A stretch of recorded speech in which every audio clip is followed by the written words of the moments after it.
Right now, as you are watching this, the United States military is preparing for something that could change the price of everything you buy, the food on your table, and the balance of power across the entire planet. And almost nobody is talking about what actually happens next. Stay with me because this is going to surprise you. Donald Trump just told the American people, and I want you to hear his exact words, that America will hit Iran, quote, extremely hard and bring them back to the Stone Ages. He said the economy is strong. He said America is winning.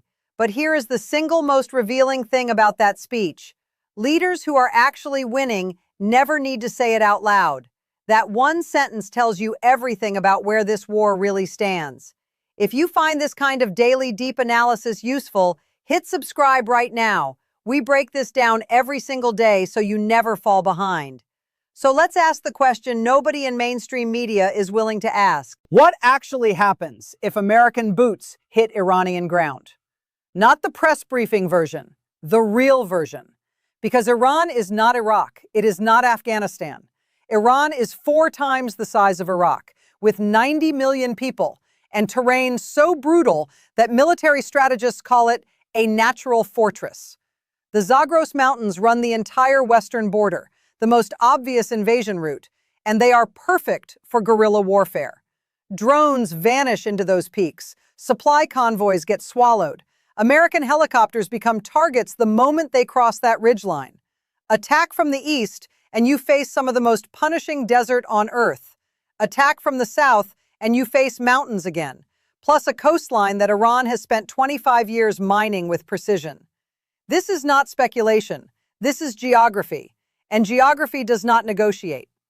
Now here is where it gets important, and I need you to keep watching because most people stop reading right here and miss the part that actually matters. Iran has been preparing for exactly this invasion for 25 years.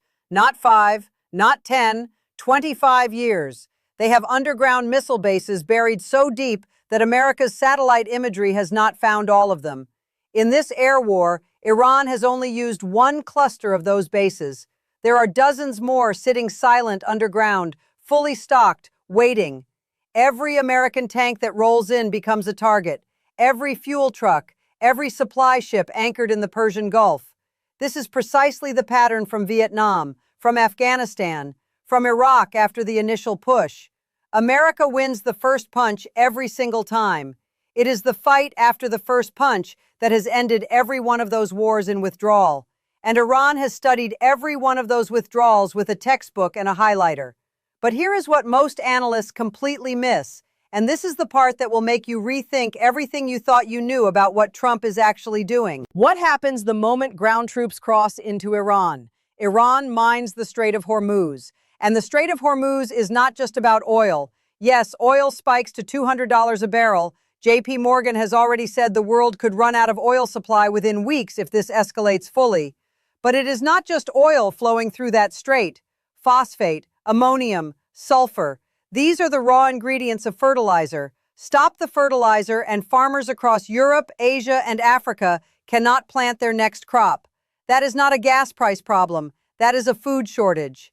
Helium and sulfuric acid, critical to semiconductor manufacturing, also flow through that strait. Semiconductors power every phone, every server, every AI system propping up the American stock market right now. Shut the strait and the AI bubble that has been holding Wall Street together deflates. Not slowly, fast. So the global economy goes into depression.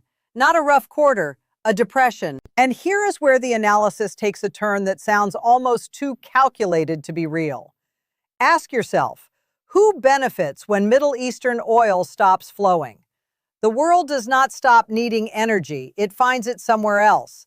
And where is somewhere else? North America. The United States sits on enormous oil reserves. Canada has even more. Trump just secured Venezuela, home to the world's largest proven oil reserves. Mexico is next door. Food? North America produces more than enough to feed a desperate world at premium prices. Fertilizer? The same story. If the Middle East supply chain collapses, Europe and Asia come to North America with open hands and open wallets. So follow this logic all the way to its conclusion.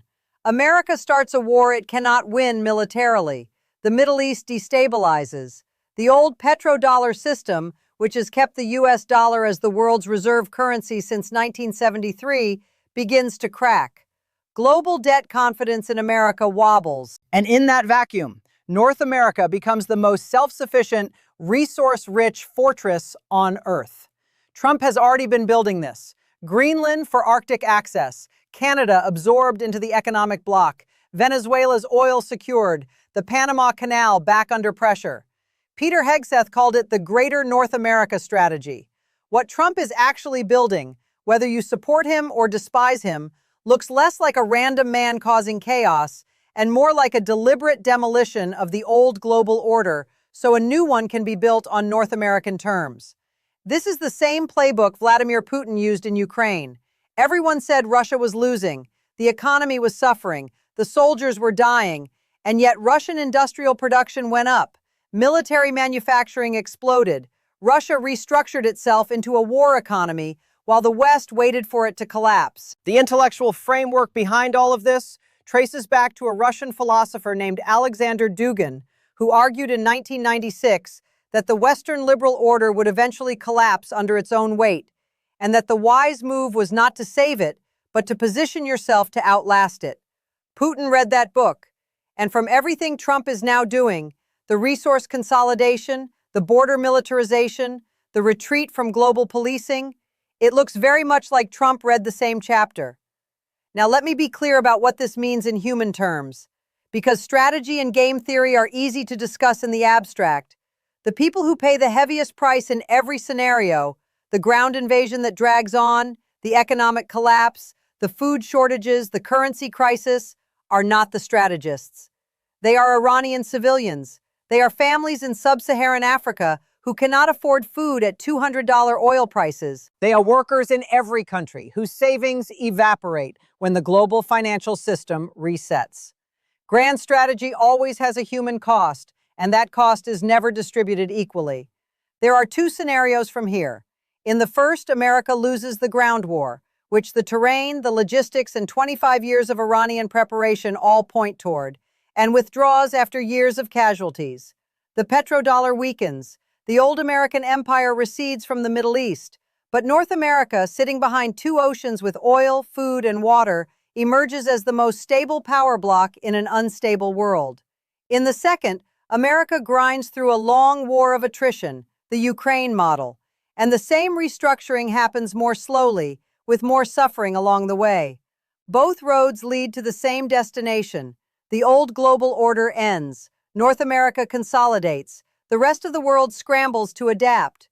So the real question is not whether Trump is winning the war in Iran. The real question is whether this was ever about winning the war. If you want to understand what is actually happening in the world, every single day, not filtered through spin, not slowed down by a news cycle, this is the place to be. We analyze the developments that matter, daily, so you always have the clearest picture before anyone else does.